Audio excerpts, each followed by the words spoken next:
Nagpa-top overall pero parang bumili ng bago head si Sir. Binili nga ba o nilinis lang dito sa Moto Tires? Pero bago ang lahat, kung hindi ka pa naka-like at follow sa aming page, baka naman. May sira ba ang motor? Di na smooth ang takbo. Huwag kang mag-alala, kami ang kasangga mo dyan. Maintenance, change oil, tune up sa oras. Gulong mo, makina mo. Andito tayo ngayon sa Moto Tires Diliman at may dumating na Mio M3 para magpa-top overhaul.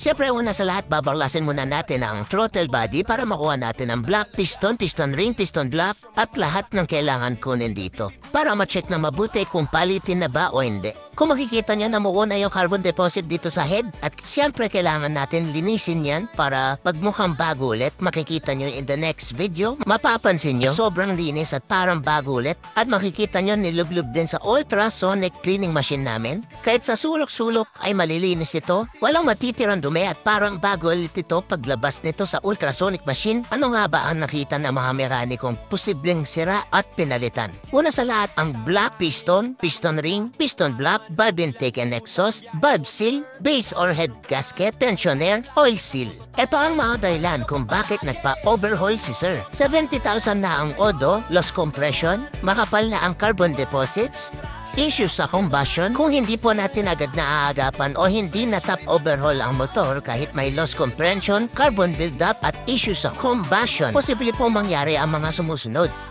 Lalong hihina ang makina, mas malakas sa gasolina, maaari nang masira ang buong makina, or engine failure, or mapapalala ang gastos mo. Habang pinapabayaan mo, mas madami ang masisirang gamit sa loob ng makina. At ang huli na dapat mong malaman ay, delikado sa biyahe. Lalo na mabilis ang takbo, maraming sasakyan sa likod mo, paano kung huminto ito bigla at maaksidente ka? Kaya kailangan magpaayos agad. Kung meron ka na napapansin sa motor mo, pumunta agad sa Moto Tires. Pagkatapos nito ay sasabihin sa customer na break-in ang motor niya, babalik ang customer pag naka 500 kilometers na ang odo. At ayun na nga, nilabas ang motor para ma-test drive ni Sir. At nung pagbalik niya, sabi niya wala naman siya nakitang problema at approve sa kanya. Kaya nag-proceed na siya sa payment. Maraming nagtatanong sa page kung ano ba ang mga mode of payment namin.